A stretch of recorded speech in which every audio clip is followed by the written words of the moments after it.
Welcome back. The National Union of Mine Workers, or NUM, is calling for Eskom Board Chairperson Jabu Mabuza and the Chief Executive Officer Phakamani Hadebe to step down. The union says it is offended by what it calls the arrogance of Eskom management in wage negotiations. In a statement, the Labour Union says Eskom offered a 0% increase to the bargaining unit on the first round of negotiations, with a further 0% increase to other allowances as well. And in addition, NUM was infuriated by Eskom saying that workers will not receive bonuses at the end of this year.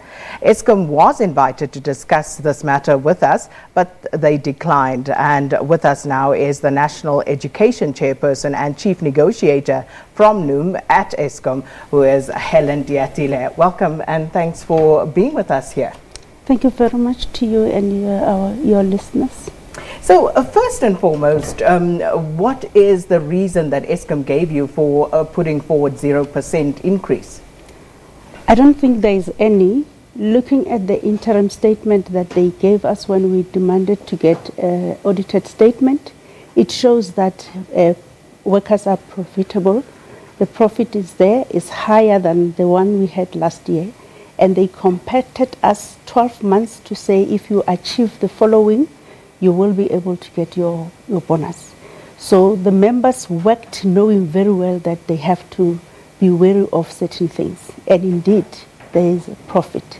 Unfortunately, money comes in, but it goes to the hole.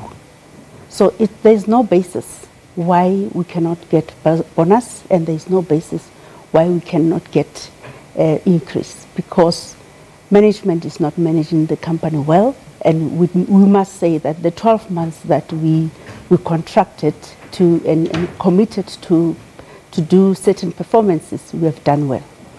So the management did not do what they are supposed to do, or money that comes in goes somewhere else, not to the business itself. You say it goes into a hole. What is this hole?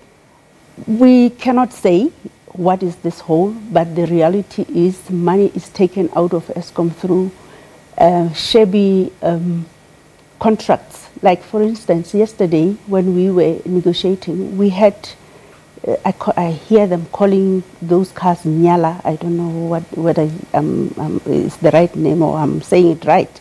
Under a very heavy security. Surely that security will be paid.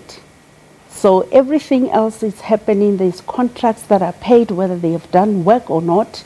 It says to us it's a javelin. They will throw it on the other side, and whoever has opportunity or agreement will be able to pick it up, because management of Eskom and the executive gets paid quite well.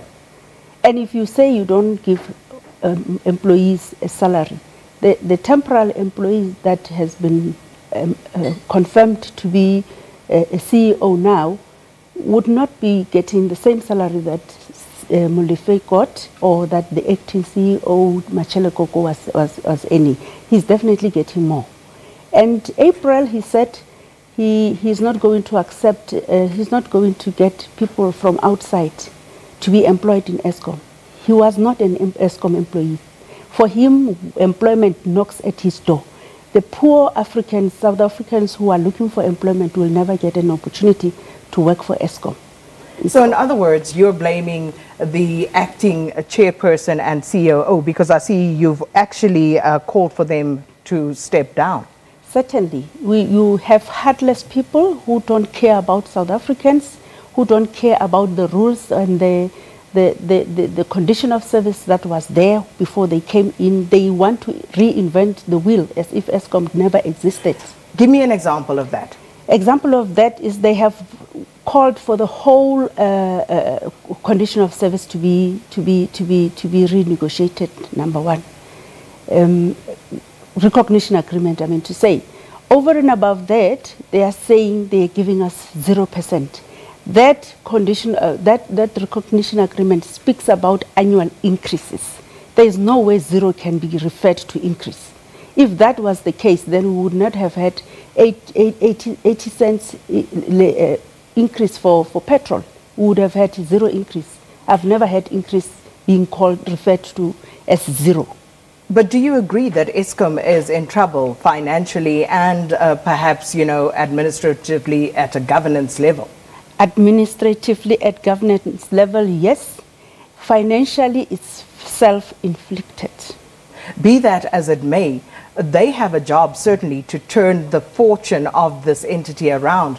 And do you think that this might be part of that plan? It's certainly not. If that was the case, he could have started by downgrading the payments of the board members, the payments of the chairperson, including his. He would have taken salary cut with all those leadership. So that's not the case.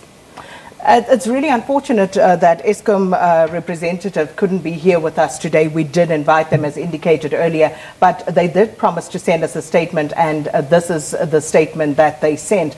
And let me also just perhaps read it for some of our viewers who may be vision impaired or otherwise. It reads, the wage negotiations between Eskom and the three recognized unions, namely NUM, NUMSA and Solidarity, are ongoing, and therefore Eskom would prefer to give this process a chance before making any public statements. Today is day 2 of the 3-day negotiations, and Eskom remains hopeful that this matter will be resolved amicably for as long as all parties are still willing to discuss it around the negotiation table. And that was a statement issued by Eskom spokesperson Kulupasiwe. So what's your reaction to that? The last word from Eskom, when they responded to us yesterday before lunch, they said they will offer 0% today, that was yesterday, tomorrow, and the next day, and in the next round. They said it in front of an independent chairperson. We requested the chairperson to intervene and go through the parties individually, check if there's any hope. And we came back 4:30 when we departed. The answer was still the same, and we were already told that this negotiation is just a procedure.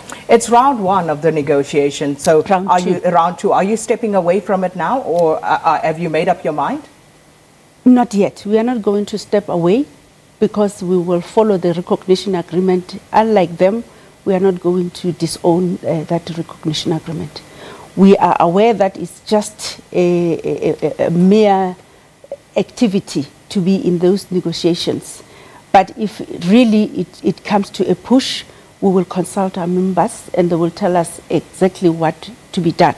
Although they have already given us a mandate on the 5th, but we're still thinking that if Eskom is saying something outside, whatever that is happening in the negotiation table could be the attitude of the negotiators.